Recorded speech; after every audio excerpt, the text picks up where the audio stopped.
তোমালোকে চোৱা আজি আমি কামৰূপ ডিষ্ট্ৰিক্টৰ কামৰূপ মেট্ৰ ইয়াৰে প্ৰি ফাইনেল 2024ৰ জেনেৰেল মেথামেটিক্স প্ৰশ্নকাকতখনৰ 45টা MCQ লগতে বাকিখিনি প্ৰশ্ন তোমালোকক দেখাই দিম। এইখিনি বিষয়ে আলোচনা কৰিম। তো তোমালোকে এটা এটা চাই যোৱা। ফাৰ্ষ্টটো কৈছে তলৰ কোনটো পৰিমেয় সংখ্যা। তেতিয়া ইয়াত পৰিমেয় সংখ্যা হ'বলগীয়া হ'লে √2টো অপৰিমেয় সংখ্যা আমি জানো। √3 বৰ্গমূল নাই, এইটো অপৰিমেয় সংখ্যা। √2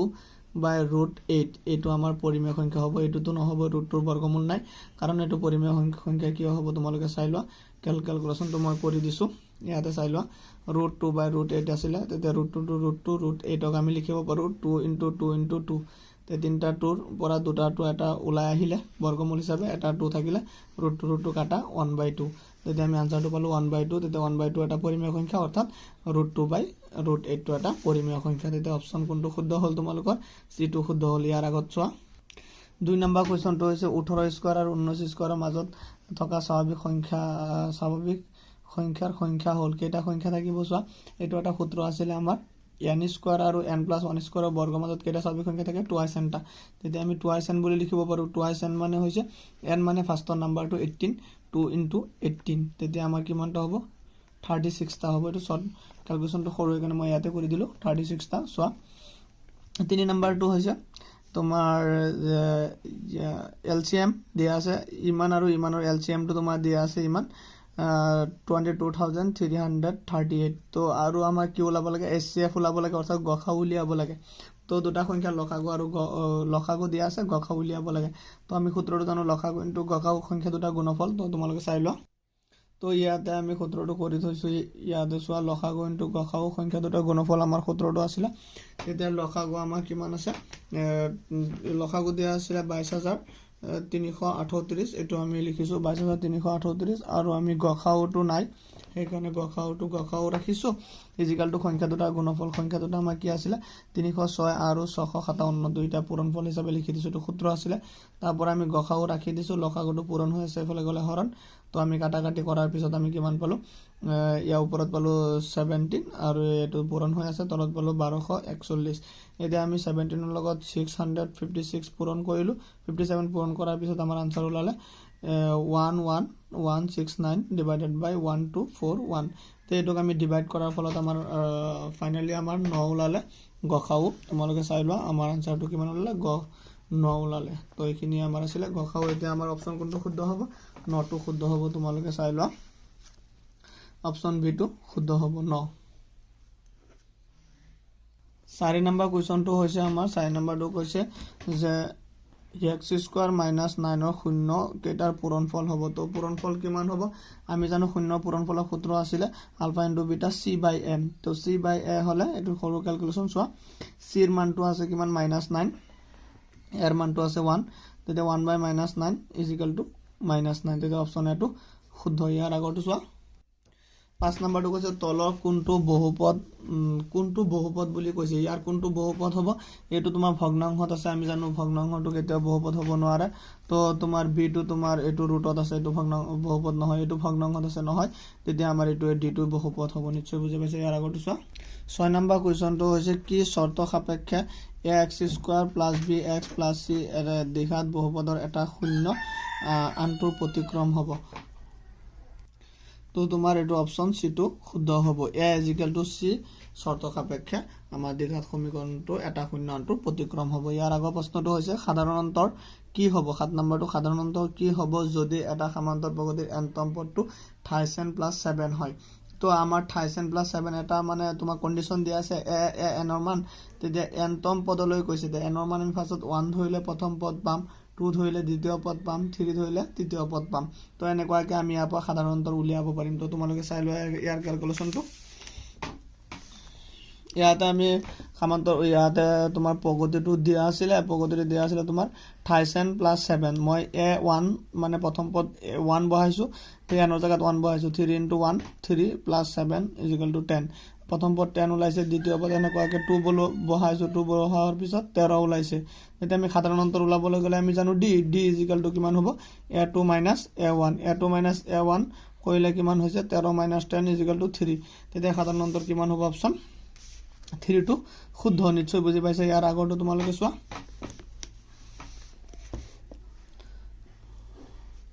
আমাৰ 8 নম্বৰটো কৈছে যে tan স্কয়াৰ থিটা মাইনাস sec স্কয়াৰ থিটা ইজ ইকুয়াল টু আমাৰ কিমান হ'ব হোৱাট দিছে tan square minus sec square থিটা ইজ ইকুয়াল টু তো আমাৰ 8 নম্বৰটো ইয়াতে সূত্ৰটো আমাক আছিলে কিতাপত 1 + tan square a is equal to sec square a তাতে দিছে tan স্কয়ার থিটা মাইনাস sec স্কয়ার থিটা সেইকাৰণে tan স্কয়ার a এটো মাইনাস লৈ হলে minus sec square a is equal to এটো প্লাস আছিলে এফালে গলে -1 হ'ব তো ইয়াৰ আনসাৰটো কোনটো শুদ্ধ হ'ব চাই লোৱা b2 শুদ্ধ হ'ব -1 ইয়াৰ আগৰ কোৱেশ্চনটো তোমালোকে চোৱা আগৰ কোৱেশ্চনটো আমাক কৈছে কি যে 9 নম্বৰটো কৈছে p, q আৰু তোমাৰ -p, -q বিন্দুৰ মাজৰ দূৰত্ব তো এটো 7.1 ত আমাৰ এনেকুৱা এটা কোৱেশ্চন দিয়া আছিল a তাত a b আছিল তো চাই লোৱা দূৰত্বৰ সূত্ৰ ইউজ কৰি দিম x2 - x1 whole square + y2 - y1 whole square তো তোমালোকৰ সুবিধাৰ কাৰণে মই ইয়াতে ক্যালকুলেশন আগতীয়াকৈ কৰি থৈছো কম সময়ত ভিডিওটো সলভ হৈ যাব বহুত লং হয় 45টা কোৱেশ্চন আলোচনা কৰিবলগীয়া হলে তো ইয়াতে a b ৰ দূৰত্ব দে x2 - x1 whole square y2 - y1 whole square তেতিয়া আমাৰ কি আহিব x2 ৰ মান x1 ৰ মান p x2 ৰ মান -p আৰু x1 ৰ মান q x2 ৰ মান -q তেতিয়া সূত্ৰমতে -2p whole square + -2q whole square এতিয়া আমাৰ কি হ'ব 2 * 2 = 4 হ'ল ইয়াতে p স্কয়ার হ'ল প্লাস 2 * 2 = 4 হ'ল ইয়াতে q স্কয়ার হ'ল 4 4 ৰ পৰা লখা কমন ললো 4 ইয়াতে p স্কয়াৰ + q স্কয়াৰ তেতিয়া 4 ৰ বৰ্গমূল কিমান আহিলে 2 p স্কয়াৰ + q স্কয়াৰ এটো আমাৰ আনসাৰ হ'ল তেতিয়া আমাৰ অপচন কোনটো শুদ্ধ হ'ব অপচন আমাৰ d2 শুদ্ধ 2 * p স্কয়াৰ + q স্কয়াৰ তাৰ পিছত তোমালোকে 10 নম্বৰ কোৱেশ্চনটো চোৱা 10 নম্বৰ কোৱেশ্চনটো আমাক কৈছে যে 2 to the power 0 into 3 to the power 0 into 4 to the power 0 is equal to what তো আমি জানো যে 2 to আমি এটা সূত্র জানো 2 to the power 0 is equal to 1 তেতিয়া 2 to the power 0 মানে 1 হ'ব 3 to the power 0 মানে 1 হ'ব 4 to the power 0 মানে 1 হ'ব তে 1 into 1 পূৰণ কৰিলে তোমাৰ কি হ'ব 1 এ হ'ব তেতিয়া অপচন কোনটো শুদ্ধ হ'ব c2 শুদ্ধ হ'ব ইয়াৰ আগৰটো তোমালোকে চোৱা 11 নম্বৰটো √17424 ইয়াৰ বৰ্গমূলটো কিমান হ'ব তো তোমালোকে চোৱা ইয়াক আমি মিডল ফ্যাক্টৰ কৰিব পাৰো কৰি কিনে ইয়াৰ বৰ্গমূল উলিয়াব পাৰিম আমাৰ এটো 11 নম্বৰটো এটো মই বৰ্গমূল ইয়াতে উলাইছো উৎপাদকীকৰণ কৰিছো 2 এৰে গৈছে ফাৰ্ষ্টত 2 এৰে পিছত 2 এৰে এনেকুৱা সাইডা 2 পাইছো দুটা 3 পাইছো দুটা 11 পাইছো তোমালোকে কৰি চাবা এতিয়া আমি ইয়াতে বৰ্গমূল মানে দুটা আমি জোৰা মিলাই লিখি দিছো 2 স্কয়ার সাইডা 2 স্কয়ার লিখি দিছো 3 দুটা আছে 3 স্কয়ার 11 দুটা আছে 11 স্কয়ার তো ইয়া দুটা পয়টা বাহিৰত ওলাই আহে বৰ্গমূল তোমালোকে জানা 2 * 2 * 3 * 11 তেতিয়া গুটে কেটা পূৰণ কৰিলে 132 তেতিয়া অপচন ইয়াতে কোনটো শুদ্ধ হ'ল চোৱা 132 অপচন b2 শুদ্ধ ইয়াৰ আগতে তোমালোকে চোৱা 12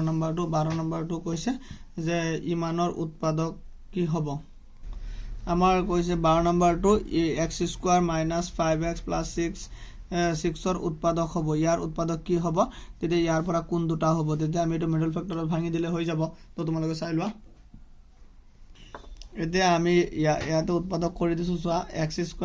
5x + 6 এটো আমি উৎপাদক কৰিলে কি হ'ব এটো x² to x² এই 6 ক ভাঙিলে আমি কি পাও 2 আৰু 3 পাও ইয়াতে চোৱা তে 2 3 যোগ কৰিলে 5 হৈ যায় তো মিডল ফ্যাক্টৰ নিশ্চয় জানা এখিনি আমি মিডল ফ্যাক্টৰ কৰাৰ পিছত আমি ইয়াৰ মান পাইছো x - 2 whole into x + x - 3 তেতিয়া উৎপাদক দুটা পাইছো চাই লোৱা তেতিয়া ফাৰ্ষ্টটো শুদ্ধ x - 2 x - 3 এটো শুদ্ধ হ'ল এটো শুদ্ধ আমি 13 নম্বৰ কোৱেশ্চনটো যদি চাও 405 আৰু 2520 গখাও হ'ব এই দুটা গখাও কিমান হ'ব তেতিয়া আমি গখাও লোৱা 1 নম্বৰ চেপ্টাৰত আমাৰ আছিল যে ভাজ্যকেল ভাজক ইনটু ভাগফল প্লাস ভাগশেষ px * gx plus qx px * gx px is equal to gx into qx plus rx এটো সূত্ৰৰ মতে আমি এটো কৰিব পাৰো তো তোমালোকে চাই লোৱা এই ক্যালকুলেশনটো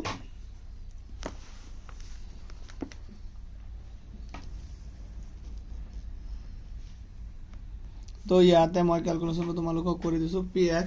into gx plus qx plus rx এটো মতে আমি ভাজ্য ইকুয়াল ভাজক লিখিছো এখানে ইয়াকে সবার যায় 6 যোৱাৰ পিছত 90 থাকে তো তোমালোকে হৰণ কৰি চাবা ইয়াতে মই কৰি দিছো আকৌ তোমাৰ 405 তো আগত আহে 92 যোনটো ভাগশেষ এটো ইয়াতে ভাজক হৈ যায় তাক 4 বাৰ গৈছে 45 থাকিলে আকৌ 90 টো আগত আহিলে 45 দি আকৌ দুবাৰ গৈছে 0 তে 0 থকা লাইনৰ সমানচিহ্ন লগৰটোৱে হৈছে গখাও নিশ্চয় জানা এখিনি আমাৰ গখাও 45 হ'ল তো ইয়াৰ অপচনটো তোমালোকে চাই লোৱা কোনটো শুদ্ধ হ'ব b2 শুদ্ধ ইয়াৰ আগতে 14 নম্বৰটো কি কৈছে চোৱা যে px = x² + 7x + 10 এটা বহুপদ ৰাশি হয় তেন্তে শূন্য দুটাৰ যোগফল হ'ব এই দুটা যদি এটো এটা বহুপদ ৰাশি হয় তেন্তে ইয়া শূন্য দুটাৰ যোগফল কি হ'ব তে শূন্য দুটাৰ যোগফলৰ সূত্ৰ কি আছিল -b/a ULFA * ULFA + beta = -b/a b ৰ মানটো আমাৰ কিমান -7 এৰ মানটো 1 তো 7/1 মানে -7 তে অপচন বি টো শুদ্ধ 15 নাম্বাৰটো আমাক কৈছে যে 2x - y + 9 = 0 ইয়াতে আকৌ কৈছে সৰি ইয়াতে ইংলিশটো মই পঢ়িছিলো ইয়াত আগতে সমীকৰণটো আছিল 6x - 3y + 10 = 0 আৰু 2x - y + 9 = 0 সমীকৰণ জোৰে বুজোৱা ৰেখা দুডাল হ'ব তো ৰেখা দুডাল কি হ'ব তো তোমালোকে চাই লোৱা এটো আমি কেনে কৰিম a1/a2 পেলাব লাগিব তো ক্যালকুলেশনটো মই ইয়াতে কৰি দিছো চাই লোৱা a1/a2 মানে 6/2 ইয়াতে তোমাৰ 6 আছিল তো 6/2 b1/b2 মানে -3/-1 তেতিয়া -3/1 হলে -3 হ'ব c1/c2 মানে তোমাৰ ইয়াতে 10 আছে ইয়াতে 9 আছে তো 10/9 কৰিলে a1/a2 = b1/b2 মিলিছে not = c1/c2 এটো সূত্ৰত পৰিছে তো এটো সূত্ৰত পৰিলে তোমাৰ কি হ'ব নিশ্চয় জানা যে ৰেখা দুডাল কি হ'ব এটা বিন্দুত কটাকটি কৰে মিলি যায় সমান্তৰাল হয় দুটা বিন্দুত কটাকটি কৰে তো আমাৰ সমান্তৰাল হ'ব নিশ্চয় বুজি পাইছা 16 নম্বৰ কোৱেশ্চনটো হৈছে তোমাৰ 3 যদি 3x + 2ky = 2, 2x + 3y + 1 = 0 ৰেখা দুডাল সমান্তৰাল তেন্তে কেৰ মান হ'ব তো আমাৰ কেৰ মান কিমান হ'ব এই দুটা সমান্তৰাল হলে ইয়াৰ ক্যালকুলেশনটো আমি কৰিব পাৰো তো তোমালোকে চাই লোৱা ক্যালকুলেশনটো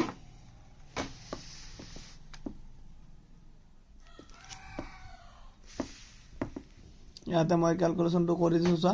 যেহেতু ৰেখা দুডাল সমান্তৰাল হ'ব বুলি কৈছে তেন্তে সমান্তৰাল সূত্ৰ a1/a2 = b1/b2 not = c1/c2 তেতিয়া হেতু মতে কি হ'ব a1/a2 ৰ মান তাতে তোমালোকে চাই লোৱা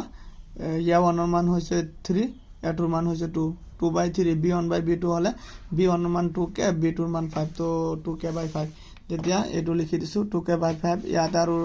not = c1/c2 লিখিব নালাগে কাৰণ আমি এটো এনে উলাই যাব তেতিয়া 2k * 2 হলে 4k 3 * 5 15 তেতিয়া k টো ৰাখি দিলে 15/4 তেতিয়া আনসাৰ কোনটো শুদ্ধ হ'ব চাই লোৱা 15/4 টো শুদ্ধ হ'ব তেতিয়া অপচন সি টো শুদ্ধ 15/4 ইয়াৰ আগৰটো চোৱা 17 নম্বৰটো হৈছে 2x² - 6x + 3 = 0 সমীকৰণটোৰ মূল দুটা হ'ব এই সমীকৰণটোৰ মূল দুটা কি হ'ব বাস্তৱ আৰু সমান বাস্তৱ আৰু অসমান বাস্তৱ নহয় এটো কি কৈছে অবাস্তৱ আৰু সমান তো আমি চেক কৰি চাব লাগিব b² - 4ac তো এটো আমি চেক কৰি ইয়াতে চেক কৰি দিছো তোমালোকে চাই লোৱা ক্যালকুলেশনটো মই কৰি দিছো 2x² - 6x + 3 = 0 এই দিঘাত বহুপদটোত আমি এই সূত্ৰ এপ্লাই কৰিছো b² - 4ac তেতিয়া b ৰ মান হৈছে -6 6x² - 4 এৰ মান হৈছে তোমাৰ 2 c ৰ মান হৈছে 3 তেতিয়া 6 * 6 = 36 হ'ল 2 2 4 * 8 8 3 * 24 24 ৰ পৰা তোমাৰ 36 ৰ পৰা 24 গলৈকে আমাৰ 12 থাকে তেতিয়া 12 টো আমি কি পালো যে গ্ৰেটাৰ দেন 12 গ্ৰেটাৰ দেন 0 তেতিয়া 0 তকৈ ডাঙৰ হ'ল তেতিয়া কি হ'ব দুটা আমাৰ কি হ'ব বাস্তৱ আৰু অসমান বাস্তৱমূল থাকিব বিটো শুদ্ধ 18 নম্বৰ কোৱেশ্চনটো কৈছে -3 - 1/2, 2 সমান্তৰ প্ৰগতিৰ 11তম পদটো হ'ব 11তম পদটো কি হ'ব তো 11তম পদৰ সূত্ৰ কি 11 = তোমাৰ কি হয় a + 10d তো 10d ৰ মানটো আমি ইয়াৰ পৰা উলাই দিব পাৰিম তো আমি কৰি দিও ক্যালকুলেশনটো চাই লোৱা তো ইয়াতে আমি ক্যালকুলেশনটো কৰি দিছো a 11 = a + 10d ইয়াৰ মান হৈছে -3 দিয়া আছে তোমাক সমান্তৰ প্ৰগতিটো বহাই দিছো 10 to 10 into d d ৰ মানটো আমি কেনেকৈ ওলাও a2 - a1 a2 ৰ মানটো আছিল হাফ তোমালোকে চাই লোৱা ইয়াতে আকৌ যে a1 ৰ মান আছিল -3 a2 ৰ মান আছিল হাফ তো আমি ইয়াতে হাফ -3 কৰোতে আকৌ +3 হৈ গ'ল লসাগু ললে 2 2 2 একবাৰ গ'ল -1 + 2 ইয়াত 1 আছে 1 2 দুবাৰ 2 3 * 6 তেতিয়া ওপৰত তোমাৰ হলে 5 তলত হল 2 তে 5/2 ইয়াতে আমি কি লিখিছো 10 * 5/2 তে 2 টি 10 কাটিলে 5 বাৰ 5 5 * 25 25 ৰ পৰা 3 গলৈ 22 তেতিয়া অপচন কোনটো শুদ্ধ হ'ব ইয়াতে চোৱা অপচন বি টো শুদ্ধ 22 টো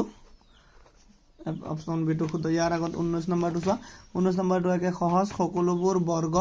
কি হয় সকলোবোৰ বৰ্গ সৰ্বসম সদৃশ তো সকলোবোৰ বৰ্গ সদৃশ আমি পঢ়ি আহিছো সিমিলাৰ হয় ক্লাস 10 আমাৰ সদৃশ আছে 6 নম্বৰ চেপ্টাৰটো ত্ৰিভুজত বা কোৱেশ্চনটো হৈছে যে ত্ৰিভুজ ABC D আৰু E ক্ৰমে AB আৰু AC ৰ মধ্যবিন্দু তো এটা ত্ৰিভুজ আঁকিলাম ABC তো ইয়াতে মই ত্ৰিভুজ আঁকিছো তোমালোকে চাই লোৱা ABC এটা ত্ৰিভুজ আঁকিছো D আৰু E AB আৰু AC ৰ মধ্যবিন্দু বুলি কৈছে তাৰ পিছে কৈছে যদি BC 6 cm DE প্যাৰালেল BC তেন্তে DE দৈৰ্ঘ্য হ'ব কিমান ইয়াতে অপচন 4টা দিছে তো চাই লোৱা কিমান হয় তো মই ইয়াতে তোমাক ক্যালকুলেশনটো কৰি দেখাই দিছো চোৱা এটো তোমাৰ BC 6 cm বুলি কৈছে মই AD আৰু DB এই দুটাক x বুলি ধৰি লৈছো আৰু AE বাই EC এই দুটাক y বুলি ধৰি লৈছো তেতিয়া ইয়াতে আমাৰ দুটা ত্ৰিভুজ সদৃশ হ'ব কোন দুটা ADE এটা আৰু এটা হৈছে তোমাৰ ABC এটো এটা ত্ৰিভুজতে দুটা ত্ৰিভুজ হ'ল তেতিয়া এই সৰু ত্ৰিভুজটো ডাঙৰ ত্ৰিভুজৰ সৈতে সদৃশ তে সদৃশ হোৱাৰ লগত আমি বাহুৰ অনুপাত লিখিব পাৰিম কি AD বাই AB তেতিয়া এই সৰু ত্ৰিভুজৰ AD ডাঙৰ ত্ৰিভুজৰ AD by AB is equal to DE বাই তেতিয়া BC হ'ব এই সৰু ত্ৰিভুজৰ এটো যদি তুমি ভূমি বুলি কোৱা DE বাই এই দুটা প্যাৰালেল আছিল DE বাই BC আৰু এইটো বাহু যদি লও AE বাই তেতিয়া আমি কি লিখিব পাৰিম AC লিখিব পাৰিম ডাঙৰ ত্ৰিভুজৰ পৰা তেতিয়া এই তিনটা বাহুৰ অনুপাত যেতিয়া সমান হ'ল তাৰ মানবোৰ বহাই দিব পৰা যাব AD ৰ মান কিমান আছে x যে AD যদি x হয় AB কিমান হ'ব 2x এটো x আছিল এটো x আছিল তেতিয়া AB জায়গাত কিমান বহাই দিছো 2x বহাই দিছো তেতিয়া is equal to DE ৰ মানটো নাই তো DE to DE ৰাখিছো BC ৰ মানটো দিয়া আছিল 6 তো 6 বহাই দিছো আৰু AE ৰ মানটো y বহাই দিছো AC ৰ মান কিমান হ'ব যেহেতু এখিনি y হয় এখিনি y হয় এখিনি আৰু এটা y তেতিয়া 2y তেতিয়া আমি এখিনি পৰা ক্যালকুলেশন কৰিব পাৰো ক্যালকুলেশন কৰি কেনে আমাৰ মান উলাই দিব পাৰো তেতিয়া ইয়াতে আমি এই দুটা আমি তিনটা লব নোৱাৰিম দুটা লব পাৰিম x by 2x এতিয়া আমি এটো সমান সমান লিখিব পাৰো আমি তিনটাৰ পৰাটো মান উলাব নোৱাৰিম ফাৰ্স্টত আমি ইয়াৰ পৰা DE লাগে তো DE টো ৰাখি x বা y যিকোনো এটা ললে হ'ল তেতিয়া এই দুটা ইজ ইকুয়াল টু লিখি কেনে x এ কাটা গল ওপৰত এটা x তলতে x আছে তেতিয়া কাটা ওপৰত থাকিলে 1 তলত থাকিলে 2 তেতিয়া আমি বৰ্জ্য পূৰণ কৰি দিলে DE * 2 2DE 1 * 6 6 তেতিয়া আমি DE টো যদি ৰাখি দিও ওপৰত 6 থাকিলে তলত 2 থাকিলে তেতিয়া 2 দি কেনে 6 ক ডিভাইড কৰিলে 3 DE 3 cm তো এখিনি আমাৰ কিমান হৈ গল 3 cm হৈ গল নিশ্চয় তোমালোকে বুজি পাইছা এটো ক্যালকুলেশনটো ভালকে চাই লবা এবাৰ তো আমাৰ ইয়াতে অপচন কোনটো শুদ্ধ হ'ব আমাৰ বি টো শুদ্ধ হ'ব 3 cm ইয়াৰ আগৰ প্ৰশ্নটো তোমালোকে চাব পাৰা 21 নম্বৰ কোৱেশ্চনটো চোৱা যে এটা বহিবিন্দুৰ P ৰ পৰা O কেন্দ্ৰযুক্ত এটা বৃত্তলৈ টনা স্পৰ্শক দুডালে P বিন্দুত 90 ডিগ্ৰী কোণ কৰে আৰু বৃত্তটোৰ ব্যাসাৰ্ধ a তেন্তে OP দৈৰ্ঘ্য ওলাব লাগে তো তোমালোকক কৈছে এটা বহিবিন্দু P ৰ পৰা O কেন্দ্ৰযুক্ত এটা বৃত্তলৈ তো মই ইয়াতে আঁকি দেখাই দিছো তো তোমালোকে চাই লোৱা চিত্ৰটো ইয়াতে আমি এটা চিত্ৰ আঁকিছো যে এটো এটা বৃত্ত O কেন্দ্ৰযুক্ত ইয়াৰ বহিবিন্দু P ইয়াত P ৰ পৰা আমি আমাক কি কৈছে O কেন্দ্ৰযুক্ত লৈ দুটাল স্পৰ্শক টানিছো এটো AP আৰু BP দুটাল স্পৰ্শক আৰু তোমাক কৈছে P বিন্দুত 90 ডিগ্ৰী কোণ কৰে এখিনি কোণটো 90 ডিগ্ৰী হয় যেতিয়া এখিনি কোণটো 90 ডিগ্ৰী হ'ব তেতিয়া কৈছে OP দৈৰ্ঘ্য তেতিয়া এই মাজেৰে এডাল মধ্যটা ইয়াতে মধ্যমা এডাল টানিব লাগিব এই কোণৰ তেতিয়া কোণ সমদ্বিখণ্ডক এডাল টানিছো OP সংযোগ কৰি দিছো দিয়াৰ ফলত এফালে কিমান ডিগ্ৰী কোণ হ'ব এইখিনি এটা ত্ৰিভুজ হ'ল চোৱা এই ত্ৰিভুজটো মই ইয়াতে আঁকি লৈছো তেতিয়া এটো 45 ডিগ্ৰী হ'ব আৰু এটো ব্যাসাৰ্ধ লম্ব ইয়াতে 90 ডিগ্ৰী হ'ব তেতিয়া এটা সমকোণী ত্ৰিভুজ এটো সমকোণী ত্ৰিভুজ সাপেক্ষে এটো কৰ্ণ হ'ব আৰু এটো কি হ'ব ভূমি হ'ব আৰু এটো লম্ব হ'ব তেতিয়া আমি হেতু সাপেক্ষে ইয়াতে মই কি লৈছো অনুপাত লৈছো sin থিটা মই এটোক থিটা বুলি ধৰি লৈছো এই কোণটোক তেতিয়া sin থিটা = কি হ'ব লম্ব বাই তোমাৰ sin থিটা যদি ধৰি লও তেতিয়া এটো থিটা কোণ ধৰিলে এটো 45 আছিল sin থিটা = কি হ'ব লম্ব বাই কৰ্ণ তেতিয়া লম্ব বাই কৰ্ণ হলে লম্ব হৈছে এটো এই কোণৰ বিপৰীত বাহুটো লম্ব মানে a কৰ্ণ মানে কি আছে তোমাৰ কৰ্ণ মানে হৈছে তোমাৰ এটো OP এটো কৰ্ণ তেতিয়া এটো হৈছে OP কৰ্ণ হলে এটো অতিভুজ এটো নাম দিছো OP এটো A তেতিয়া OP ইয়াতে আমি sin θ জায়গাত কিমান বহাই দিব পাৰিম 45 বহাই দিব পাৰিম যেহেতু কোনটো এংগলটোৰ মান দিছে তেতিয়া sin 45 ডিগ্ৰী বহাই দিছো θ জায়গাত sin 45 ডিগ্ৰী বহাই দিয়াৰ লগতে sin 45 ডিগ্ৰী মানটো আমি জানো 1/√2 তেতিয়া আমি 1/√2 বহাই দিছো আৰু ইজ ইকুৱেল টু কি হল ওপৰত a আছে তলত OP এটা বৰ্জ পূৰণ কৰাৰ লগতে OP is equal to a√2 নিশ্চয় বুজি পাইছা এই অপচনটো আৰু ক্যালকুলেশনটো চাই লবা a√2 অপচনটো শুদ্ধ ইয়াতে চাই লোৱা a√2 অৰ্থাৎ বি অপশনটো শুদ্ধ ইয়াৰ আগতে তোমালোকে 22 নম্বৰটো চোৱা r ব্যাসাৰ্ধৰ এটা বৃত্তৰ p ডিগ্ৰীত কোণৰ এটা বৃত্তকলাৰ কালি তেতিয়া p ডিগ্ৰী কোণৰ এটা বৃত্তকলাৰ কালি কি হ'ব ব্যাসাৰ্ধটো r দিয়া আছে তো বৃত্তকলাৰ কালি সূত্ৰটো আমি জানো θ/360 ইনটু পাই স্কয়াৰ তো ক্যালকুলেশন সৰু ইয়াতে কৈ দিছো চাই লোৱা তেতিয়া আমাক কৈছে p ডিগ্ৰী তেতিয়া থিতাৰ মান p তলত হৈছে 360 ইনটু পাই টু পাই আৰু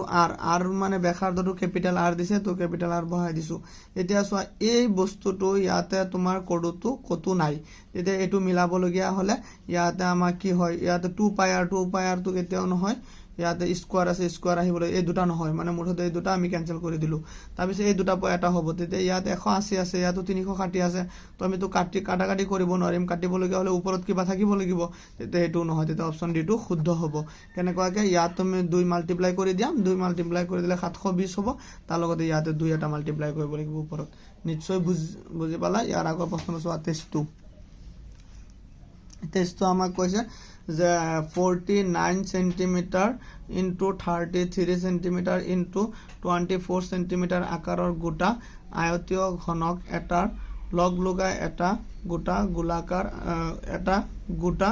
গোলকৰ আকাৰ দিয়া হল গোলকটোৰ ব্যাসাৰ্ধ তেতিয়া আমাক কি কৈছে আয়তীয় ঘনকটো কি কৰি দিছে গলাই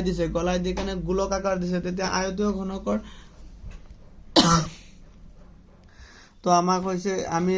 এটো ঘনকৰ আয়তন আৰু অৰ্ধগোলকৰ আয়তন দুইটা সমান বুলি লিখিব লাগিব যেহেতু ঘনকটো গলাই কেনে অৰ্ধগোলক বনাইছে তেতিয়া আমি দুইটা আয়তনৰ সূত্ৰ লিখি দিছো l ৰ মানটো ইয়াতে তোমালোকে চাই লোৱা ইয়াৰ ঘনকটোৰ আকাৰটো দিয়া আছিল আয়তীয় ঘনক যেহেতু লেংথ আৰু তোমাৰ প্ৰস্থ উচ্চতা তিনটা বস্তু দিয়া আছিল তো আমি ইয়াতে লিখি দিছো লেংথটো আছে তোমাৰ 49 আৰু প্ৰস্থটো আছে 33 আৰু উচ্চতাটো আছে 24 এইটা বহাই দিছো এটো আছে 4/3 টু 4/3 ইনটু পাইৰ মানটো 22/7 r কিউব মানে r ৰ মানটো তোমালোকৰ নাই ইয়াতে আমি এখিনি ক্যালকুলেশন কৰিলে কি পাও চোৱা তো তোমালোকে চোৱা ইয়াতে মই ক্যালকুলেশন খিনি কৰি দিছো কৰি দিয়া ফলত আমাৰ ইয়াতে তিনটা পূৰণ কৰিলে তোমাৰ হৈছে 38808 আৰু এফালে তোমাৰ 3 7 গুণ 21 ওপৰত 4 22 গুণ 88 r কিউব তেতিয়া আমি ইয়াতে ক্ৰস মাল্টিপ্লিকেশন কৰাত 88 r cube is equal to তোমাৰ 21 দিয়ে এটো কৰিলে এটো হল তেতিয়া r কিউব ৰাখি দিছো 88 টো তোমাৰ মাল্টিপ্লাই আছিল এফালে আহিলে তোমাৰ ডিভাইড কৰাৰ পিছত 9261 পাইছো এটোক আমি 21 কিউব কৰিলে এটো হয় তেতিয়া কিউব কাটা r = 21 সেন্টিমিটাৰ তেতিয়া অপচন কোনটো শুদ্ধ হল তোমালোকে চাই লোৱা 23 নম্বৰ অপচন শুদ্ধ হল এ নাম্বাৰটো 21 সেন্টিমিটাৰ ইয়ান পিছৰটো তোমালোকে চাই এটো বহুত ইম্পৰ্টেন্ট কোৱেশ্চন আৰু একেবাৰে সহজ হয় 24 নম্বৰটো যদি x, x + 3, x + 6, x + 9 আৰু x + 12 ফৰ মধ্য 10 তো আমি ইয়াতে কেটা নাম্বাৰ দিয়া আছে 1 2 3 4 5 পাঁচটাৰ গড় উলিয়ালে তাৰ মধ্যটো দিয়া আছে তো আমি গুটে কিটা যোগ কৰি আমি কিহেৰে ডিভাইড কৰিম 5 এৰে ডিভাইড কৰিম ইজ ইকুৱেল টু 10 লিখিম তোমালোকে নিশ্চয় বুজি পাবা সোৱা ক্যালকুলেশন তো আমি গুটে কিটা যোগ কৰি দিও x + x + 3 + x + 6 plus x plus 9 plus x plus 12 divided by 5 কারণ আমি পাঁচটা সংখ্যা যোগ কৰিছো ইজ ইকুৱেল টু আমি কিমান লিখিম 10 লিখিম তেতিয়া আমি ওপৰৰ গুটে কিটা যোগ কৰো x কেটা আছে 1 2 3 4 5 5x সংখ্যা কিমান আছে 3 6 9 9 9 18 18 আৰু 12 30 divided by 5 is equal to 10 তেতিয়া আমি কি কৰিম 5x তো 5x লিখিম বৰ্জ পূৰণ কৰিলে 3 ইয়াতত 1 আছে আৰু 5 10 গুণ কিমান হল 50 হল এতে আমি 5x তো 5x লিখিলো 50 তো 50 32 প্লাস আছে এফালে গলে -30 5x = কিমান হ'ব 20 তেতিয়া আমাৰ x = কিমান হ'ব ওপৰত হ'ব তোমাৰ 20 তলত হ'ব 5 4 বাৰ যাব 100 মানটো আমি কিমান পালো 4 পালো চোৱা তো আমাৰ মাধ্যটো কিমান ওলাইছে ইয়াতে আমাৰ x ৰ ভ্যালুটো কিমান ওলাইছে 4 ওলাইছে নিশ্চয় বুজি পাইছে ইয়াৰ আগৰ প্ৰশ্নটো চোৱা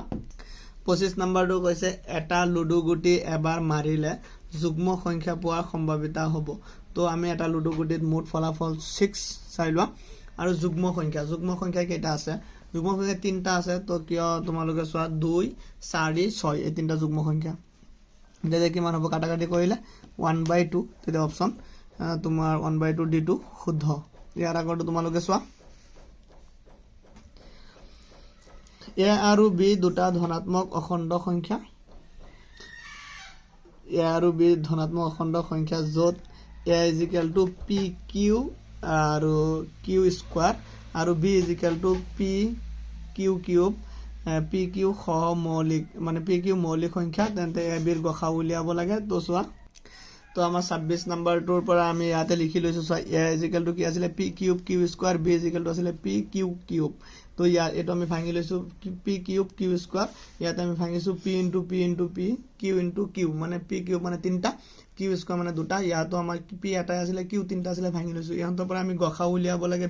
a আৰু b তে a আৰু b ৰ গসাউ কিমান হ'ব গসাউ মানে কমন আহা কিটাই তে দুটা p আছে এটা p ইয়াতে আমি q দুটা মিলাব পাৰো এটা q আকৌ q দুটা মিলাব পাৰো তো এটা q তেতিয়া আমাৰ অপচনটো কি আহিব pq স্কয়াৰ আমাৰ ইয়াৰ আনসাৰটো হ'ব pq স্কয়াৰ তে কোনটো শুদ্ধ হ'ব তোমালোকে চাই লোৱা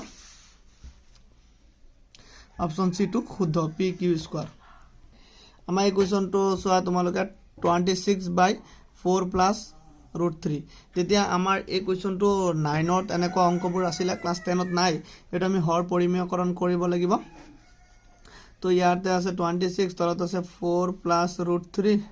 আমি দুইটা লগত আকৌ 4 - √3 পূৰণ দিম আমি জানো প্লাস থাকিলে মাইনাস দিও মাইনাস থাকিলে প্লাস দিও তেতিয়া আমাৰ কি হ'ব এটো a + b hall into a - b = a² - b² ওপৰত কি আমাৰ পূৰণ হৈ আছে আমাৰ ওপৰত ৰখিলে 26 এটো থাকক এনেকুৱাকে তলৰ পৰা আমি কাটাকাটি কৰিম তাৰ পিছতে আমি এইটা ক্যালকুলেশন কৰি দিলে কিমান হয় 4 4 * 16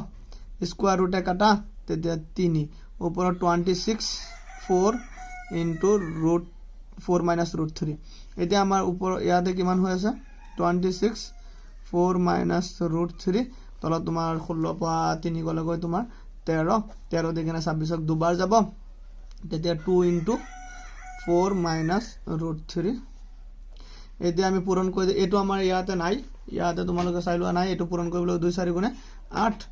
2 * √3 2 √3 তেতিয়া আমাৰ অপচন কোনটো শুদ্ধ হ'ব 2 - 8 - 2 √3 অপচন বি টো শুদ্ধ নিশ্চয় বুজি পাইছে ইয়াৰ আগৰ প্ৰশ্নটো চোৱা 28 নম্বৰটো তোমালোকে চাব পাৰা ইয়াত কৈছে f of x = x² + x + 1 বহুপদ ৰাশিটোৰ ULFA আৰু বিটা শূন্য হলে 1/α + 1/β ৰ মান হ'ব তেতিয়া কিমান হ'ব তোমালোকে চোৱা 1/α 1/β মানে কি হয় তোমালোকে ইয়াতে চোৱা মই ক্যালকুলেশনটো কৰো ইয়াতে আমি লসাগু ললে কি হ'ব আলফা বিটা ওপৰত কি হ'ব আলফা আলফা কাটা গলে ইয়াতে হ'ব বিটা এটা বিটা বিটা গলে হ'ব আলফা মানে alpha plus beta alpha into beta তো আলফা প্লাস বিটা মানে ইয়াৰ পৰা আমাৰ কিমান হ'ব আলফা প্লাস বিটা মানে আছিল -b/a তো আমি -b/a যদি ইয়াতে উলাও তো আমাৰ কিমান হয় -b ৰ মান হৈছে 1 -1 আৰু ইয়াৰ মান হৈছে 1 1 1 কাটা গলে কিমান হল -1 এটা আমাৰ আলফা ইনটু বিটা টো আমি c/a আছিল তো c/a কৰিলে c ৰ মানটো c/a c ৰ মানটো আমাৰ হৈছে 1 ইয়াৰ মানটো 1 তো 1/1 মানে 1 তেতিয়া আমাৰ এটো 1 মাইনাস নহয় সৰি ইয়াতে 1 তে 1 দিকেনে 1 কাটিলে 1 বাৰে যাব তেতিয়া -1 অপচন কোনটো শুদ্ধ হল এটো শুদ্ধ তেতিয়া ইয়াৰ আগৰ প্ৰশ্নটো তোমালোকে চাব পাৰা কৈছে তলত দিয়া দুটা চলকত ৰৈখিক সমীকৰণ জোৰবোৰৰ কোনটো জোৰৰ কোনটো সমাধান নাথাকে কোনো সমাধান নাথাকে ইয়াৰ পৰা কোনটো জোৰৰ কোনো সমাধান নাই তো আমি চেক কৰিব লাগিব কোনটোৰ হয় তো তোমালোকে চোৱা আমি সূত্ৰত পেলাই কেনে চেক কৰিম 3 নম্বৰ চেপ্টাৰত a1/a2 তো আমি ফাৰ্ষ্টৰটো যদি চাও ফাৰ্ষ্টৰটো চাবলৈ গলে তো a1/a2 মানে 2/3 b1/b2 মানে 3/2 তেতিয়া এইটো মানে অদ্বিতীয় সমাধান আছে বা পৰস্পৰ কটাকটি কৰে এইটো নহব ইয়াত কৈছে কোনো সমাধান নাই তো এইটো আমি চালে 1/4 2/4 মানে 1/2 3/6 মানে 1/2 কিন্তু ইয়াত মাইনাস আছে কাৰণে -1/2 এইটো মানে অদ্বিতীয় সমাধান মানে পৰস্পৰ কটাকটি কৰে a1/a2 not equal b1/b2 তো এইটো নহব ইয়াত আমি চাও 2/4 মানে 1/2 3/6 মানে 1/2 7/7 মানে 1 তো এইটোৱে হ'ব চোৱা 2/4 মানে 1/2 আকৌ 3/6 means 1/2 আকৌ 7/7 কৰিলে আমাৰ কিমান হ'ব 1 হ'ব তেতিয়া a1/a2 is equal to b1/b2 not is equal c1/c2 a1/a2 is equal to b1/b2 not is equal to c1/c2 তেতিয়া এইটো 1 ওলাইছে মানে c1/c2 তেতিয়া এইটো ক্ষেত্ৰত কোনো সমাধান নাই অপচন c টো শুদ্ধ 30 নম্বৰটো হৈছে এটা দ্বিঘাত বহুপদৰ শূন্য দুটা 2 আৰু -2 হলে দ্বিঘাত বহুপদটো হ'ব তেতিয়া দ্বিঘাত বহুপদটো কি হ'ব চোৱা তো আমাক দ্বিঘাত বহুপদ হোৱাৰ এটা সূত্ৰ আছিল x² minus alpha plus beta whole into x plus alpha into beta তো x² to x² ৰখিলে alpha plus beta কৰিবলৈ গলে শূন্য দুটা যোগফল কৰিব লাগিব তো শূন্য দুটা দিয়া আছিল এই দুটা যোগ কৰিলে আমাৰ কিমান হ'ব ইয়াতে কৰিব লাগিব আমি শূন্য দুটা এতিয়া যোগফল শূন্য দুটা ইয়াতে বহাই দিও 2 ইয়াতে মাইনাস আছে তো -2 x আৰু আলফা ইনটু বিটা মানে শূন্য দুটা আমি পূৰণ কৰিব লাগিব পূৰণ কৰিলে 2 2 গুণে 4 -4 বুজি পালানে ইয়াতে আমাৰ হল x² এটো আমাৰ 0 হৈ যাব 2 পাৱাৰ 2 গলে 0 0 ইনটু x 0x এটো -0 হৈ যাব 0 হলে 0 ইনটু x 0 তো ইয়াতে হ'ব মাইনাস মাইনাস প্লাস মাইনাস তেতিয়া -4 হ'ব তেতিয়া আমাৰ x² -4 হল তো অপচনটো আমাৰ a টো শুদ্ধ ইয়াৰ আগতে তোমালোকে চাব পাৰা 31 নম্বৰটো এটা সমান্তৰ প্ৰগতিৰ সাধাৰণ অন্তৰ হৈছে -4 এটো ডিৰ মান আৰু সপ্তম পদ 4 তেন্তে প্ৰথম পদটো হ'ব তেতিয়া প্ৰথম পদটো হ'বলৈ হলে এটো সপ্তম পদ বুলি কৈছে সপ্তম পদটো a7 = আমাক দিয়া আছে 4 তেতিয়া a7 ৰ সূত্ৰটো আছে a + 6d = 4 তেতিয়া আমি ইয়াতে ডিৰ মানটো বহাব পাৰো a + 6 into ডিৰ মানটো আছিল -4 = 4 a প্লাস মাইনাস মাইনাস 6 4 গুণ 24 = 4 তেতিয়া আমি পাও a = 4 + 24 তো a = 24 + 4 কি হ'ব 28 তেতিয়া অপচন আমাৰ সি টো শুদ্ধ নিশ্চয় ক্যালকুলেশনটো বুজি পাইছা ইয়াৰ আগৰটো তোমালোকে চোৱা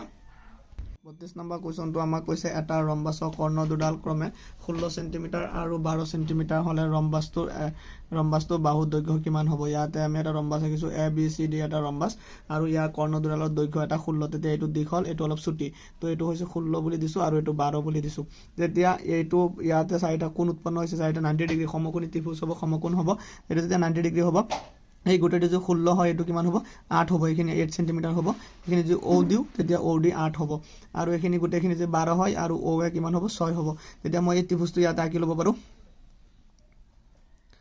এনেকুৱা এটা ত্ৰিভুজ আমি আঁকি ললে কি হ'ব a o d এটো 8 সেন্টিমিটাৰ এটো 6 তে এটো ওলাব লাগে তো এটো ওলাবলৈ গলে আমাক ইয়াতে কি ওলাব যে বাহুৰ দৈৰ্ঘ্য এটা বাহু তেতিয়া a d এটা বাহু হ'ব a d এটা বাহু হ'ব d c এটা বাহু প্ৰতিটো বাহুৱে সমান তেতিয়া আমি এটা বাহু ওলালে আমি ক'ব পাৰিম তো এটো আমি সমকোণী ত্ৰিভুজ কাপেকে পাইথাগোৰাছৰ উপপাদ্যমতে আমি কৰিব পাৰো ad মানে এটো কৰ্ণ হৈ আছে ad² = লম্ব স্কয়াৰ 8² + 6² 8 গুণ 64 6 6 গুণ 36 তো 64 আৰু 36 100 তেতিয়া ad এটো 100 আমি স্কয়াৰ ৰুট উঠাই দিব পাৰিম ad = 10 তো আমাৰ 10 সেন্টিমিটাৰ হল তেতিয়া ইয়াতে তোমালোকে চোৱা 10 সেন্টিমিটাৰ আমাৰ আছে না নাই এটো আছে অপচন সি টো শুদ্ধ ইয়াৰ আগৰটো চোৱা 33 নম্বৰটো কৈছে যদি 4, p আৰু 1, 0 বিন্দু দুটাৰ মাজৰ দূৰত্ব 5 হয় তেন্তে p ৰ মান উলিয়াব লাগে তো এটো আমাৰ সহজ হয় তো তোমালোকে চোৱা আমি ইয়াৰ ক্যালকুলেশনটো তোমাক কৰি দি আছো যে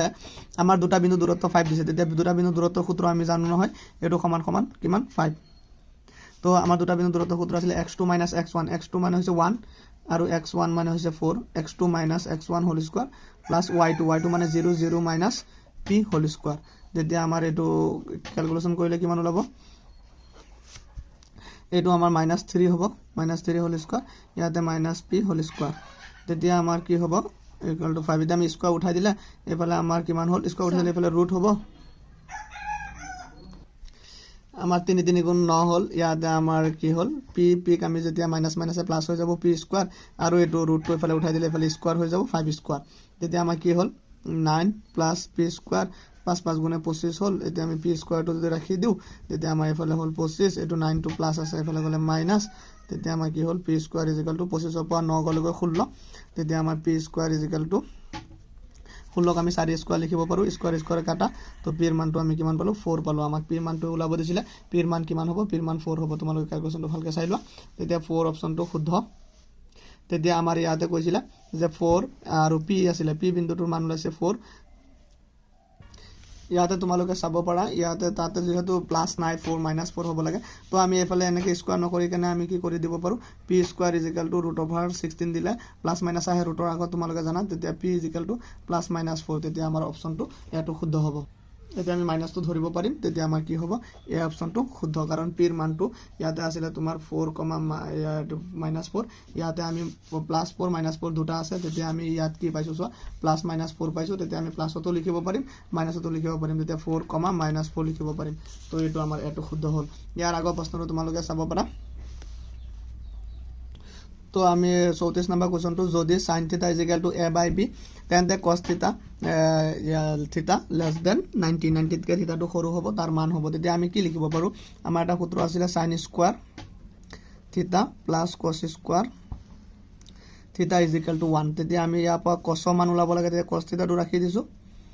cos স্কয়াৰ θ = 1 - sin স্কয়াৰ θ আমি cos টো ৰাখি দিলে cos θ = √1 - sin স্কয়াৰ θ ও sinৰ মান হৈছে a/b তেতিয়া a/b হোল স্কয়াৰ তেতিয়া আমাৰ কি হ'ব cos θ = 1 to 1 - a square / b square মানে স্কয়াৰ দুইটাকে কৰি দিছো এটা আমি cos θ = কি লিখিব পাৰো চোৱা b স্কয়াৰটো কমন লব পাৰো কমন লোৱাৰ পিছত ইয়াতে আমাৰ b স্কয়াৰ আছে আমি লখাগু লৈ আছো তেতিয়া আমাৰ ইয়াতে ৰখিব b স্কয়াৰ - a স্কয়াৰ মানে 1 * b স্কয়াৰ - a স্কয়াৰ এতিয়া আমাৰ কি হ'ব cos θ = b square - a square ৰুটৰ ভিতৰত থাকিলে আৰু এই b স্কয়াৰ পৰা আমি স্কয়াৰ ৰুটে কাটা গলে অকল b তেতিয়া অপচন কোনটো শুদ্ধ হ'ল ইয়াতে চাই লোৱা b square - a square / b d টো শুদ্ধ হ'ল 35 নম্বৰটো যদি sin a = half cos b = half তেন্তে a + b = কিমান হ'ব তো তোমালোকে চোৱা তো আমি কি লিখিব পাৰিম আমাক দিয়া আছে sin a = half মানে sin 30 half মানে sin 30 কিমান ত্ৰিকোণমিতি পৰিচয়ত এটা এখন তালিকা আছে চাই লবা sin কাটা a = আমি কিমান পালো 30 পালো আৰু ইয়াতে cos আছিল cos b = half মানে half আছিল তেতিয়া cos b = half মানে হৈছে cos 60 sin 30 যদি হাফ হয় তেতিয়া cos 60 হ'ব ইয়াৰ বিপৰীতটো তোমালোকে জানা নিশ্চয় cos কাটা b = 60 তেতিয়া a 30 b 60 নেতেকে a + b কিমান হ'ব 30 + 60 = 90 এইটো অপচন কোনটো শুদ্ধ হ'ব ইয়াতে 90 বুলি পালো চাই লোৱা তেতিয়া b টো শুদ্ধ ইয়াৰ আগৰ প্ৰশ্নটো চোৱা তোমালোকে ইয়াৰ আগতে আমাৰ 36 নম্বৰটো কৈছে এটা বিন্দু কিউৰ পৰা এটা বৃত্তৰ স্পৰ্শকডালৰ দৈৰ্ঘ্য 24 সেন্টিমিটাৰ আৰু কেন্দ্ৰৰ পৰা কিউৰ দূৰত্ব 25 সেন্টিমিটাৰ হলে বৃত্তটোৰ ব্যাসাৰ্ধ কিমান তো বৃত্তটোৰ ব্যাসাৰ্ধ কিমান হ'ব এটো তোমালোকে চোৱা মই ইয়াতে তোমালোকক এটা বৃত্ত আঁকি দেখাই দি আছো এটো এটা বৃত্ত আঁকিছো এই বৃত্তৰ এটা বাহিৰত এটা বিন্দু কিউৰ পৰা কিউ বিন্দুৰ পৰা স্পৰ্শকডালৰ দৈৰ্ঘ্য 24 সেন্টিমিটাৰ আৰু কেন্দ্ৰৰ পৰা কিউৰ দূৰত্ব 25 সেন্টিমিটাৰ এইখিনি 25 কৈছে ব্যাসাৰ্ধ দৈৰ্ঘ্য কিমান অৰ্থাৎ এখানে ওলাব লাগে তেতিয়া এটো কিউ হলে এটো পি ধৰি দিছো এটো ও কেন্দ্ৰযুক্ত বৃত্ত তেতিয়া আমি ব্যাসাৰ্ধটো কিমান হ'ব তো তোমালোকে ইয়াতে চাই লোৱা ব্যাসাৰ্ধটো পাইথাগোৰাছ উপপাদ্য মতে তোমালোকে ক্যালকুলেশন কৰি লবা কৰি কেনে মোক কমেন্টত জনাবা কিমান হ'ব তো তেতিয়া তোমালোকে কমেন্টত জনাই দিবা আনসাৰটো উলিয়াই কেনে ইয়াত মোৰ আইডিয়াত এটো থাকে 7 হ'ব তো তোমালোকে চাই লবা কৰি কেনে কিমান হয় তো ইয়াৰ আগৰটো চোৱা 37 নম্বৰটো হৈছে কৈছে যে যদি এটা বিন্দু পিৰ পৰা ও কেন্দ্ৰযুক্ত এটা বৃত্তলৈ টনা এ বি আৰু পি এ আৰু পি বি স্পৰ্শকডালে পৰস্পৰ 80 কোণত হালি থাকে তেন্তে পি অ এৰ মাপ কিমান হ'ব এইটো সহজ দুইটা ইয়াতে তোমাৰ 36 আৰু 37 দুইটা তোমালোকৰ 10.2 এক্সাৰসাইজৰ পৰা আহিছে বৃত্তৰ পৰা একে সহজ তেতিয়া ইয়াতে মই এটা বৃত্ত আঁকিছো চাই লোৱা এইটো এটা বৃত্ত কৈছে পি বিন্দুৰ পৰা পি এটা বহি বিন্দু ইয়াৰ পৰা পি এ আৰু পি বি দুডাল স্পৰ্শক এইটো এ এইটো তোমাৰ বি তেতিয়া এই দুটা সংযোগ কৰিব লাগিব বুজি পাইছা তাৰ পিছে কৈছে 80 কোণত হালি থাকে এইটো হৈছে 80 ডিগ্ৰী কোণ এই কোণটো 80 ডিগ্ৰী তেন্তে আমাক কৈছে পি অ এ ওলাব লাগে তে পি অ এ এইটো ও হলে এনেকুৱাকে এটা আস্থা নিব লাগিব বুজি পাইছা তেতিয়া এনেকুৱাকে আস্থানাৰ লগতে এইটো কিমান ডিগ্ৰী হ'ব 40 আৰু এইটো কিমান ডিগ্ৰী হ'ব 90 তো এইটো সমকোণী ত্ৰিভুজ হৈ যাব তো এইটো তোমাৰ 90 ডিগ্ৰী হ'ব আৰু এইটো গোটেইটো 80 আছিলে তো এখিনি আমাৰ 40 হ'ব তো 40 হলে এইটো কিমান হ'ব এইটো ওলাব দিছে পি ও এইটো তোমালোকে ওলাই কেনে কমেন্টত জনাবা এইটো যদি 40 হয় এইটো 90 হয় তে দুইটা যোগ কৰি দিলে হ'ব আৰু এইটো 180 আছিলে এই তিনটা মিলি 180 আছিলে ত্ৰিভুজ এ ও পি এখিনি এইটো ত্ৰিভুজ এ এটাকে আঁকি ললে এখিনি 90 এখিনি তোমাৰ 40 এখিনি 90 তেতিয়া এইটো এই তিনটা ত্ৰিভুজৰ মান কিমান 180 তো 180 পৰা এই দুটা যোগ কৰি বিয়োগ কৰিবা তো আনসাৰটো কিমান হ'ব তো তোমালোকে কমেন্টত জনাবা মোৰ আইডিয়া সাকে 50 হ'ব তো তোমালোকে নিজে কবা মোক ইয়াৰ আগত চোৱা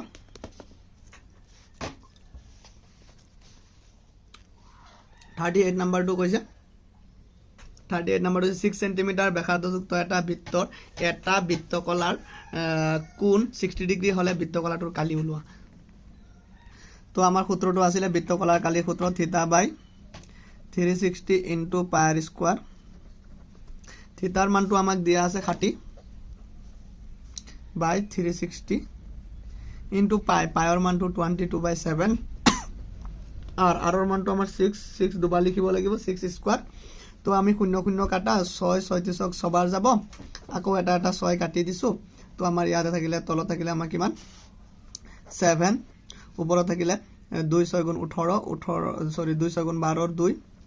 অকলিল 1 2 6 গুণ 12 কে 13 132 সেন্টিমিটার স্কয়ার তো যেহেতু সেন্টিমিটার দিয়া আছিল যে সেন্টিমিটার স্কয়ার হ'ব 132/7 তেতিয়া তোমালোক অপচনটো চোৱা কি আছে ইয়াতে 132/7 সেন্টিমিটাৰ স্কয়াৰ এটো শুদ্ধ ইয়াৰ আগত চোৱা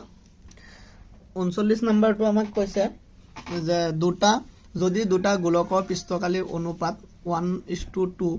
তেন্তে গোলক দুটাৰ আয়তনৰ অনুপাত হ'ব তো চোৱা কিমান হ'ব তো আমি এইটো অনুপাতটো অতি সহজে ওলাব পাৰো আমি আয়তনৰ সূত্ৰ লিখি ওলাব পাৰো এনে ওলাব পাৰো চোৱা যেহেতু পৃষ্ঠকালী দিয়া আছে ইয়াৰ ব্যাসাৰ্ধ তাৰ আধা হ'ব তেতিয়া 1 ৰ ওপৰত ৰুট দিলে 1 এ হ'ব আধা কৈ দিলে আৰু 2 ৰ ওপৰত ৰুট দিলে √2 হ'ব এইটো হ'ব তাৰ ব্যাসাৰ্ধৰ অনুপাত তেতিয়া তাৰ ব্যাসাৰ্ধৰ অনুপাত যদি এইটো হয় তাৰ আয়তনটো কিমান হ'ব আয়তনটো ইয়াক আমি কিউব কৰিব লাগিব যেতিয়া আমি 1 ক কিউব কৰিম 1 এ হ'ব আয়তনৰ অনুপাতটো 1 ক কিউব কৰিলে 1 এ হ'ব যেতিয়া 2 কৰিম 2 কৰিলে আমাৰ √8 হ'ব √8 ক আমি কি লিখিব পাৰো 2√2 লিখিব পাৰো তেতিয়া অপচন C2 শুদ্ধ আমাৰ হেতু আয়তনৰ সূত্ৰ বহালে অলপ লং হৈ যাব মই এটা সৰু টিক্স শিকাই দিছো তো ইয়াতে তোমাৰ C2 শুদ্ধ হ'ব 2√2 তো ইয়াৰ আগৰটো তোমালোকে চোৱা 40 নম্বৰটো কৈছে যদি এটা বিভাজনৰ 9 আৰু 7.5 ক্ৰমে বহুলক আৰু মাধ্য হয় তেন্তে মধ্যমা কিমান হ'ব তো তোমালোকে চাই লোৱা মধ্যমা এটা সূত্ৰ আছিল 24 ইয়াতে আছিল 3 মধ্যমা = বহুলক + 2 মাধ্য তো এইটো সূত্ৰ আছিল তো এই সূত্ৰৰ মতে আমি মান বহাই দিলে পাই যাম চোৱা তোমালোকে চোৱা মই ইয়াতে সূত্ৰটো লিখি দিছো 3 মধ্যমা = বহুলক + 2 মাধ্য ইয়াতে মধ্যমা ওলাব লাগে তো মধ্যমা ৰাখি দিছো 3 টো ডিভাইড হৈ গ'ল এতিয়া বহুলক তোমাক দিয়া আছিল 9 বহাই দিছো 2 * মাধ্য 7.5 দিয়া আছিল তো 9 টো 9 ৰখিলে প্লাস 2 * 7.5 15.0 0 কাম নাই তারপর 9 + 15 24 3 যা 8 তো মধ্যমা 8 ওলালে অপচন কোনটো শুদ্ধ হল বি2 শুদ্ধ হল ইয়াৰ আগতে 41 নম্বৰটো চোৱা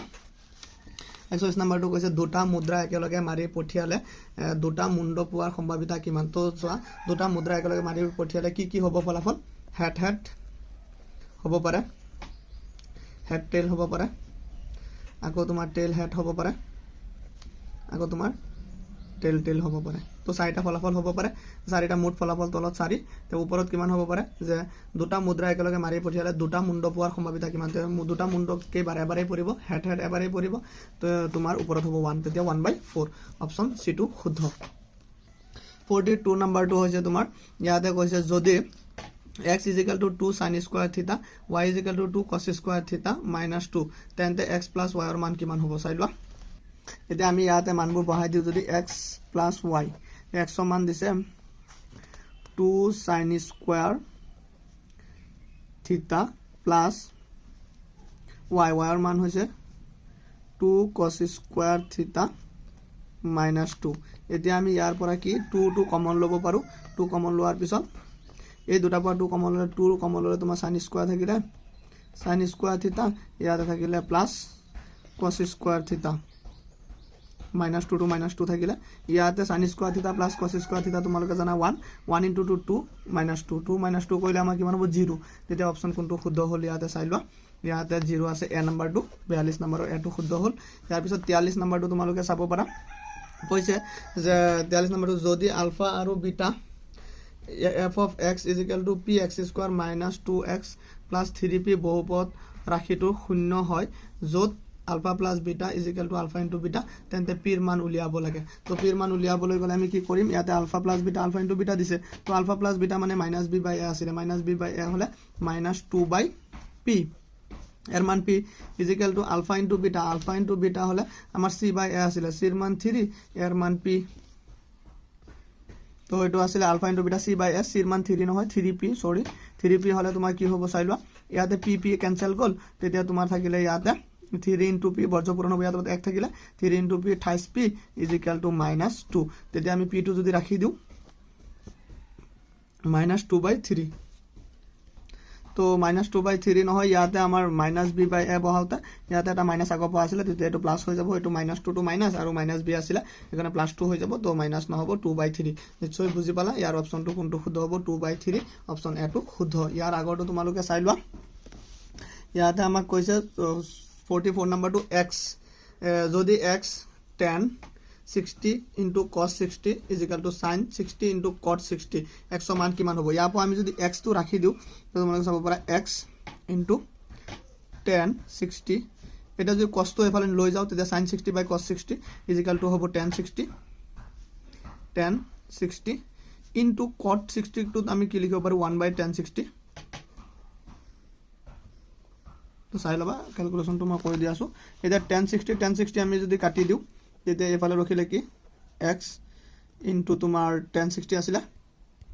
তো আমাৰ কি হ'ব এতিয়া আমাৰ এফালে আছিল tan 60 টো পূৰণ এফালে 1 আছে তে 1 by tan 60 হ'ব ইয়াতে 1 by tan 60 তেতিয়া 1 by tan 60 লিখিলে আমি কি লিখিব পাৰিম x is equal to 1 to 1 1 tan 60 degree মান তোমাৰ কিমান আছিল তোমালোকে চাই লোৱা তো tan 60 ডিগ্ৰী মান তোমালোকে ইয়াতে চোৱা tan 60 ডিগ্ৰী মানটো আছিল √3 এটো তোমালোকৰ tan ৰ 60 খন আছিল tan 60 ডিগ্ৰী মান √3 তো √3 আমি ইয়াতে বহাই দিব পাৰো 1 by √3 তেতিয়া 1 by √3 হলে অপচন কোনটো শুদ্ধ হ'ব দেখা পাইছা c টো শুদ্ধ হ'ব এটো 1 by √3 ইয়াৰ আগৰ বস্তুটো চোৱা এটো লাষ্ট হ'ব এমসিকিউ লাষ্ট এমসিকিউ 45 টো একে সহজ কি শর্ত সাপেক্ষে px² + qx + r = 0 দিশাত সমীকৰণটোৰ কোনো বাস্তৱ মূল নাথাকে তো এটো কোনটো শৰ্ত সাপেক্ষে কোনো বাস্তৱ মূল নাথাকিব তো তোমালোকে চোৱাচোন আমাৰ সূত্ৰটো কি আছিল b² - 4 ac তেতিয়া b² মানে ইয়াতে b জায়গাত কি আছে q² - 4 এর জায়গাত আছে p c এর জায়গাত আছে আমাৰ r তেতিয়া এটো কোনটো শর্ত শুদ্ধ হ'ব তো এতিয়া আমি যদি এফালে 0 লগাই দিও তে 0তকে সৰু হ'ব লাগিব কোনো বাস্তৱ মূল নাথাকিব লগিয়া হলে 0তকে সৰু হ'ব লাগিব তে 0তকে সৰু হ'ব লগিয়া হলে আমি q² টো ৰাখি দিছো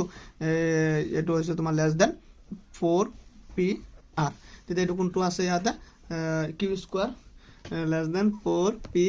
r তেতিয়া আমাৰ অপচন সি টো শুদ্ধ তো এইখিনি লৈকে আছিল আমাৰ এমসিকিউ যদি ভিডিওটো ভাল লাগে কমেন্টত জনাবা থ্যাংক ইউ বাকি তোমালোকে প্ৰশ্ন বা লং কোৱেশ্চন বা চাই লোৱা মই দেখাই দিও